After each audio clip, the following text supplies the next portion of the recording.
Selamat datang di channel Dongeng Malam. Buat yang baru bergabung dan sudah mampir, jangan lupa tinggalkan jejak kalian dengan cara di-like dan komen video ini ya. Untuk kali ini, Dongeng Malam akan membawakan sebuah cerita dengan judul Rumah Akar Gantung. Kita mulai saja ceritanya. Kuy! Malam di desa Cangkring selalu turun lebih cepat dari seharusnya. Matahari baru saja tenggelam, tapi kabut sudah menggulung dari arah hutan. Di tengah kabut itu berdiri sebuah rumah tua dengan atap lebar dan jendela besar yang kini tertutup rapat. Rumah itu dulu milik keluarga Arman Wiratmaja, arsitek kota yang ingin mencari ketenangan di desa kecil ini. Tapi bagi warga, rumah itu sudah lama dikutuk. Rumah itu dibangun di atas akar beringin tua, kata Pak Wiryo dengan suara serak dan tatapan menembus temaram. Akar itu tidak pernah mati. Ia cuma tidur. Orang-orang yang mendengar cerita itu selalu tertawa canggung, mencoba menganggapnya sebagai dongeng. Tapi tidak ada satupun warga yang berani lewat di depan rumah itu setelah maghrib. Bahkan, ayam 13 pun tahun enggan lalu, berkokok di dekatnya. Rumah itu belum seram, masih baru dicat putih, dengan halaman luas dan pohon beringin besar berdiri di sisi kanan. Arman dan keluarganya baru pindah seminggu lalu dari Jakarta. Rumahnya besar sekali ya, seru Nadia, anak sulung mereka berlari ke teras sambil tertawa riang. Lihat, di situ ada ayunan dari akar pohon. Reno, adik laki-lakinya yang baru berumur 8 tahun, menatap ke arah beringin itu dengan bingung. Kenapa akarnya kayak menggantung ya? Arman tersenyum kecil sambil menepuk bahu anaknya. Itu cuma akar gantung, Nak, ciri khas pohon beringin. Ia menatap pohon itu sejenak, dan untuk sesaat ia merasa akar-akar itu bergerak pelan seperti tali yang berayun ditiup angin, padahal udara sedang diam. Raras, istrinya, memanggil dari dalam rumah. Mas, tolong lihat dapur, kayaknya lantainya agak miring. Sore berganti Baik, malam. aku cek Setelah sekarang. Bares menata kamar, Raras menatap sekeliling ruang tamu. Catnya masih baru, tapi bau lembab dan tanah basah menempel di udara. Ia membuka jendela, namun yang masuk hanya embusan angin dingin dari arah hutan. Di luar, akar-akar pohon beringin menggantung seperti tali-tali hitam yang menjulur dari surga ke bumi.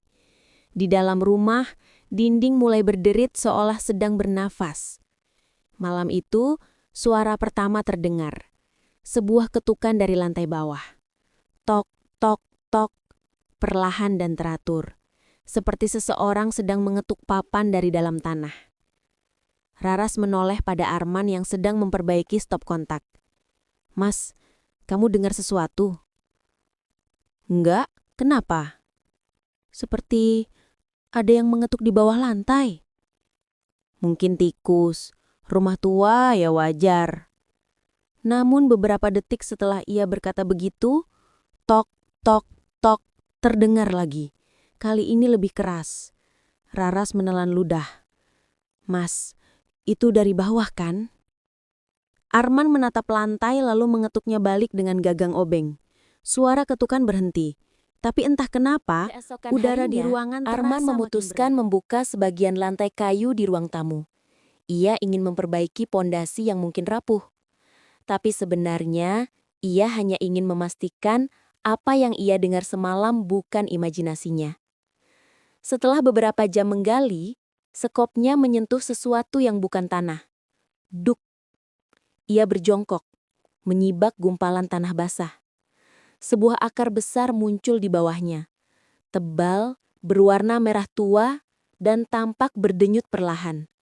Seperti urat nadi raksasa yang hidup. Arman tertegun. Ia menyentuhnya pelan dan merasakan kehangatan seperti darah di bawah kulitnya. Raras, panggilnya dari lubang. Raras datang tergesa. Ada apa, Mas? Lihat ini. Akar pohon beringin sampai ke bawah rumah. Raras menatap akar itu, lalu menutup mulutnya dengan tangan. Mas, itu bukan akar biasa. Warnanya merah. Arman mencoba bersikap rasional. Mungkin kena mineral tanah. Tapi saat ia menatap lebih dekat, akar itu bergerak perlahan. menggeliat Raras seperti mundur ular beberapa yang langkah. bangun dari tidur panjang. Mas, ayo tutup lubangnya sekarang. Arman tak menjawab. Matanya terpaku pada akar yang kini berdenyut makin cepat. Dari dalam lubang terdengar suara lirih, seperti napas panjang. Arman. Malam berikutnya, angin bertiup dari arah hutan. Dedaunan beringin bergesekan, menimbulkan bunyi seperti bisikan. Rarah tak bisa tidur. Ia menatap suaminya yang gelisah di tempat tidur. Mas, kamu yakin akar itu nggak apa-apa? Arman membuka mata perlahan. Kamu dengar juga ya suara itu? Raras menggigit bibir. Suara apa? Arman menatap langit-langit. Suara dari bawah rumah. Mereka memanggil. Raras memegang tangannya erat. Mas, jangan aneh-aneh. Ini cuma rumah, bukan tempat angker. Arman menatap istrinya dengan mata merah. Kamu gak lihat, Rah? Rumah ini bernafas. Di luar, akar-akar beringin menggantung makin panjang, sampai menyentuh jendela kamar. Dan malam itu, dari celah papan lantai, darah merah menetes perlahan ke bawah dedaunan beringin, membuat bayangannya menari di dinding kamar. Raras tak bisa tidur. Matanya terpaku pada akar yang menjulur di luar jendela, menggantung seperti tali hitam yang meneteskan embun. Atau mungkin darah. Di sampingnya, Arman duduk di tepi ranjang, menatap lantai tanpa ekspresi. Mas, kamu belum tidur? Aku dengar lagi suara itu, Ra. Suara apa lagi, Mas? Dari bawah rumah. Mereka bilang akar itu lapar. Raras terdiam. Dingin merambat dari lantai ke tulang kakinya. Ia mencoba menenangkan diri. Mungkin Arman terlalu lelah. Sejak mereka pindah, suaminya sering tampak melamun, seolah mendengar sesuatu yang tidak ada. Namun malam itu berbeda. Rumah berderik. Dari dapur, terdengar suara piring jatuh. Mas, itu di dapur. Arman bangkit, berjalan perlahan tanpa bicara. Wajahnya kosong. Ia mengambil senter dan menuju dapur. Cahaya senter menembus kegelapan. Piring-piring berjatuhan dari rak, padahal tak ada angin. Lantai lembab dan di tengahnya ada bekas lumpur yang memanjang dari pintu belakang ke arah ruang tamu. Mas, itu lumpur dari mana? Bukan lumpur, Rah. Terus? Itu tanah dari bawah rumah. Arman menyinari ke arah bekas tanah itu. Di ujung jejak, sesuatu bergerak. Akar kecil, merambat seperti cacing, menuju kaki Arman. Ia mundur cepat menjatuhkan senter. Sinar senter bergoyang di lantai, memantulkan bayangan akar yang kini menyebar seperti tangan-tangan hitam. Mas, tutup lubangnya, sekarang! Aku sudah tutup, Rah. Tapi akar itu keluar sendiri. Mereka tidur di ruang tengah. Anak-anak mereka, Nadia dan Reno, meringkuk di dekat ibunya. Sementara Arman duduk menatap lantai, tidak tidur sama sekali. Keesokan paginya, suasana rumah terasa lebih suram. Reno menunjuk dinding dekat tangga. Bu, temboknya berdarah. Raras berlari melihat. Cairan merah gelap menetes dari celah papan kayu. Ia menatap suaminya. Berharap ini hanya karat atau cat bocor. Namun, cairan itu berbau amis. Mas, ini nggak normal. Aku tahu. Kita harus pergi dari sini. Tidak, aku harus tahu kenapa akar itu ada di bawah rumahku. Mata Arman memerah, urat di lehernya menegang. Ia mengambil sekop lagi dan mulai menggali. Raras memeluk anak-anaknya di pojok dapur. Tanah di bawah ruang tamu kini berubah lembek. Setiap kali Arman menggali, terdengar suara gemeretak seperti daging disayat. Akar merah itu semakin besar. Ia menembus lantai, membentuk retakan yang menjalar ke seluruh rumah. Dari celah tanah, keluar aroma busuk seperti bangkai yang lama dikubur. Arman menyalakan lampu senter dan menyorot ke dalam lubang. Sesuatu bergerak di sana. Kulit manusia menempel di akar seperti tubuh yang diserap perlahan. Masya Allah, desa Arman. Mas, tolong berhenti. Aku harus tahu siapa yang dikubur di bawah sini. Tiba-tiba, akar itu menyentak ke atas, mencambuk wajah Arman lalu menggenggam tangannya erat. Ia menjerit, darah mengucur dari pergelangan. Akar itu seperti hidup, menariknya ke bawah lubang. Raras berlari memeluk suaminya, menarik sekuat tenaga. Lepaskan dia, lepaskan suamiku. Akar itu berhenti bergerak, lalu diam. Arman terlepas, jatuh terengah. Tapi dari dalam lubang terdengar suara lain. Ibu, Suara anak kecil aku menangis. kedinginan. Raras menegang. Ia mengenali suara itu. Suara Nadia. Tapi Nadia sedang berdiri di belakangnya. Ia menatap anaknya. Nadia? Gadis kecil itu menggeleng perlahan. Itu bukan aku, Bu. Malam ketiga, angin berputar kencang. Hujan turun deras, petir menyambar langit, menerangi rumah yang kini retak di banyak sisi. Akar-akar beringin di luar menjulur makin panjang. Sebagian menembus jendela dan pintu, seperti hendak merangkul rumah itu sepenuhnya. Raras terbangun oleh suara ceklek-ceklek. Ia menoleh. Arman tidak ada di tempat tidur. Dari ruang tamu terdengar suara langkah. Duk, duk, duk. Raras berjalan perlahan. Jantungnya berdegup cepat. Di ruang tamu, ia menemukan Arman berdiri menghadap dinding.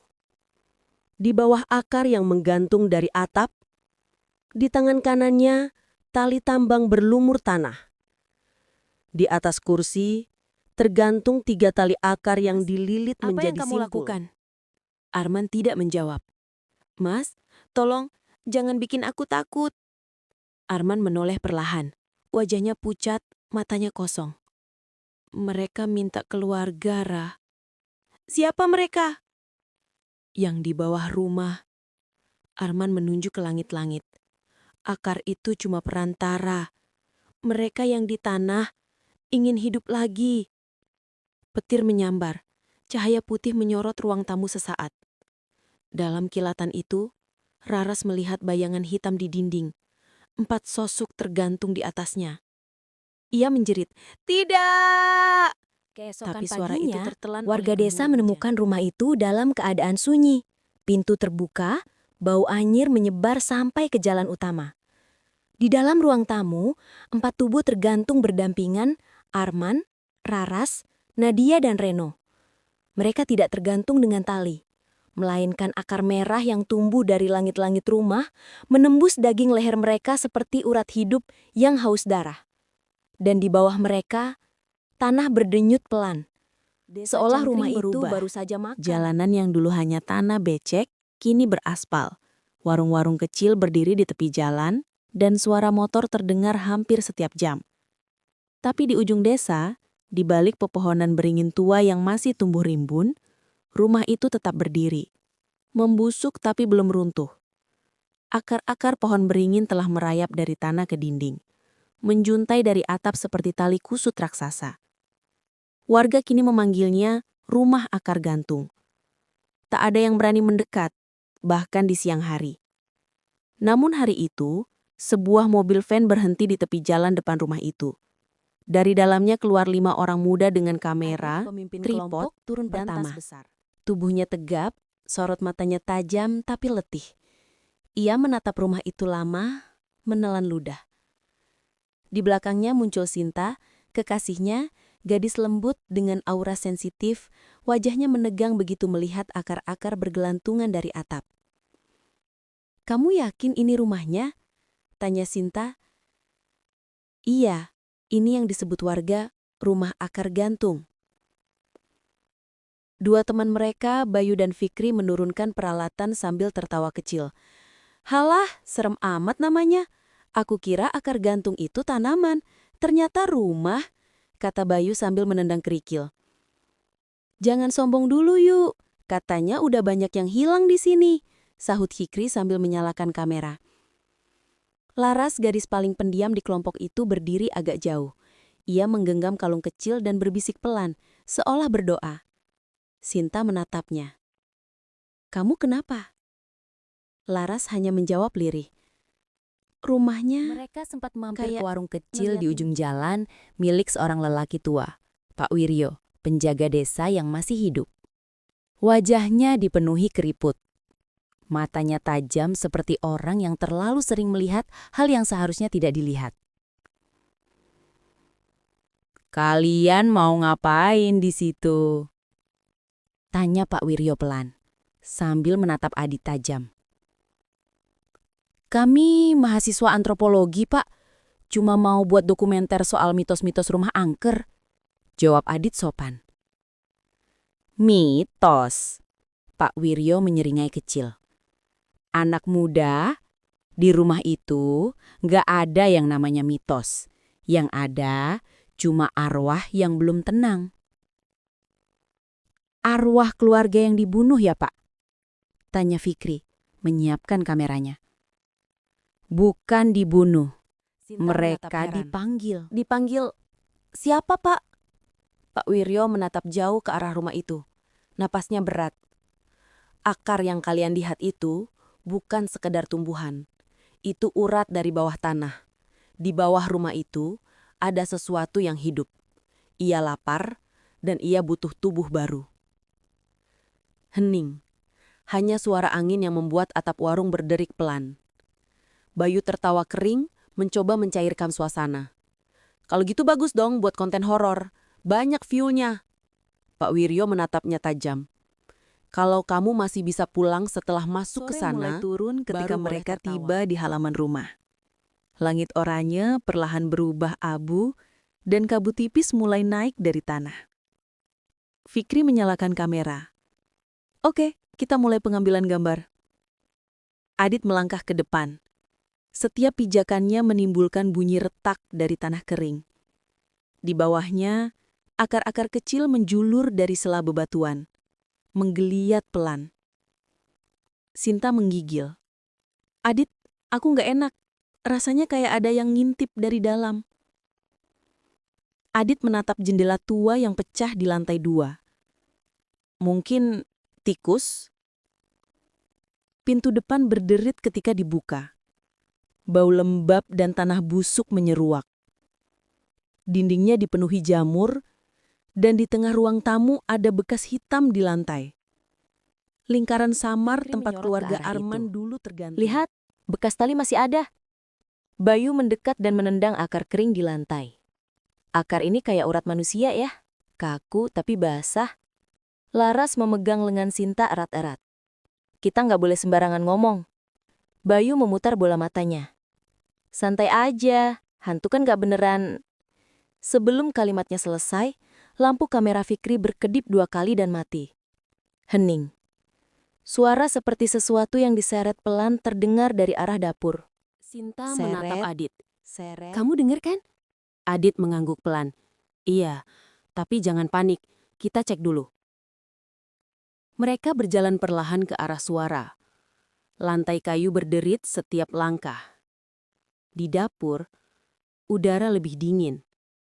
Di salah satu sudut, ada tumpukan debu dan kain lusuh, dan di bawahnya, sesuatu seperti buku lusuh setengah terkubur tanah.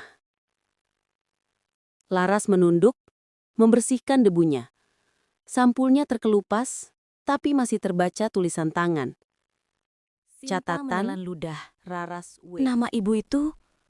Adit mengangguk perlahan. Iya, ini milik istri Arman Wiratmaja. Ia membuka halaman pertama. Tulisan tangan yang miring dan bergetar memenuhi halaman itu. Aku bisa mendengar mereka di bawah lantai. Suara akar yang berbisik memanggil nama kami satu persatu. Fikri menatap layar kameranya. Adit, lihat nih. Adit menoleh. Kenapa? Fikri menunjukkan layar. Di sudut frame video yang baru direkam, terlihat sosok wanita berambut panjang berdiri di belakang mereka, di ambang pintu dapur. Wajahnya menunduk, dan dari matanya menjatuhkan buku harian menetes itu. tanah. Suara berat bergema dari langit-langit, seperti sesuatu bergeser di atas mereka. Duk, duk, duk. Bayu mendongak. Apa itu? Laras menatap ke atas. Itu suara langkah. Adit menatap tangga menuju lantai 2 yang gelap. Kayaknya ada yang jalan di atas. Namun ketika mereka mulai menaiki tangga, sesuatu jatuh dari atas. Benda hitam menggantung di ujung akar yang melilit kusen pintu. Saat Fikri mengarahkan senter, semua terdiam. Itu boneka anak kecil, tergantung di tali akar yang melilit lehernya. Dan di bawah boneka itu, tanah mulai retak perlahan, seolah sesuatu di bawah sana kini sedang berat bergerak. seperti lumpur. Setiap tarikan napas terasa dingin, lembab, dan berbau besi tua. Boneka kecil yang tergantung di akar masih berayun pelan. Matanya mengarah ke mereka semua, seolah hidup. Sinta menutup mulutnya, napasnya memburu. Adit, kita harus keluar dari sini. Tunggu dulu, kita baru nemu catatan penting, Sin, jawab Adit cepat. Enggak, Adit. Ini bukan tempat buat manusia lagi. Laras menatap Sinta ke arah berbisik, buku yang tergeletak di memegangi lantai, masih terbuka di halaman kedua. Tulisan di sana lebih kacau dari sebelumnya. Tinta hitamnya berceceran, seperti ditulis dengan tangan gemetar. Mereka datang saat malam turun. Akar-akar itu mengetuk lantai, seperti jari-jari yang minta dibuka. Aku dengar nama Arman berulang-ulang, dan suara anak kecil memanggil dari bawah tempat tidur. Fikri merekam semuanya. Wajahnya tegang. Lihat halaman ini, katanya pelan. Ia menyorot kalimat terakhir dengan lampu senter. Siapapun yang menginjak tanah di bawah rumah ini akan menjadi bagian suara ketukan darinya. terdengar tok, tok, tok, tepat di bawah kaki mereka. Suara itu berirama, seperti mengikuti detak jantung. Laras menatap lantai dengan wajah pucat. Itu suara akar. Bayu menggeleng, mencoba menenangkan diri. Paling suara tikus besar. Tapi sebelum ia sempat menertawakan ketakutannya sendiri, lantai di bawah kakinya mendesis. Dari celah kayu, muncul seutas akar merah yang menyelinap keluar dan melilit pergelangan kakinya. Apa ini? Teriak Bayu panik. Bayu, jangan gerak, kata Akar Adit itu cepat. menariknya keras ke belakang, menyeret tubuh Bayu ke arah lubang bekas galian di ruang tamu. Suara tulangnya membentur lantai, lalu duk, tubuhnya menghilang, terseret ke bawah tanah. Sinta menjerit keras, "Bayu!" Mereka semua berlari ke lubang itu, tapi yang tersisa hanya lantai yang retak dan tanah yang masih berdenyut, seperti baru saja Malam menelan semakin gelap. sesuatu. Mereka menyalakan lilin dari tas peralatan. Adit duduk di dekat jendela yang ditutup akar. Wajahnya dingin, tapi matanya kosong. Fikri terus merekam, meskipun tangannya bergetar. Aku nggak ngerti lagi. Apa yang kita lihat barusan? Nyata, katanya pelan. Aku rasa iya, jawab Laras lirih. Bayu ditarik sama akar yang hidup. Itu gila. Rumah ini bukan mati, Fikri. Dia makhluk yang makan rasa takut. Sinta Aku bisa tiba-tiba dengar menatap mereka. kosong ke arah dinding. Bisiknya pelan. Dengar siapa? Tanya Adit cepat. Perempuan itu, Raras. Dia nangis, bilang akar-akar ini bukan tumbuhan. Katanya, ini rahim yang tumbuh dari dosa. Semua menatapnya. Laras menggenggam tangannya, mencoba menenangkan. Sinta, sadar. Kamu cuma lelah. Sinta menoleh pelan. Matanya kini tampak hitam di bawah cahaya lilin. Dia mau keluarga baru, Laras. Keluarga baru? Tanya Adit. Lalu tiba-tiba lilin Dia padam. mau kita. Suara berbisik terdengar di sekitar mereka. Banyak bersahutan dari arah dinding dan lantai. Sini, turunlah, bergabunglah. Sinta menjerit, menutup telinganya. Berhenti, berhenti! Laras menyalakan senter, tapi cahaya menyorot sesuatu di belakang Sinta. Bayangan wanita bergaun putih berdiri membelakanginya. Rambutnya panjang dan basah, akar-akar melilit pergelangan tangannya. Bayangan itu menoleh Raras, perlahan. bisik Adit. Wajahnya penuh luka belah dari pelipis ke dagu. Dan dari mulutnya menetes tanah hitam.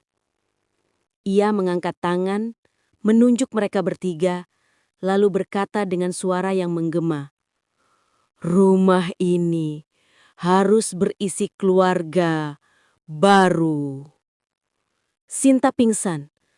Laras menarik tubuhnya menjauh, sementara Fikri menyalakan kamera lagi.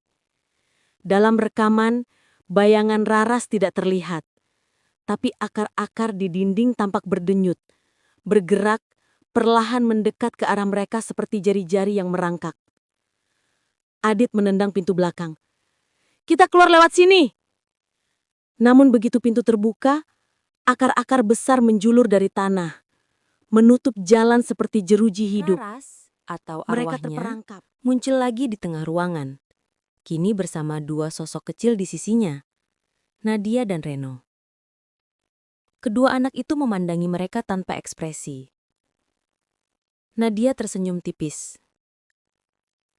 Kami dulu juga cuma mau tinggal sebentar.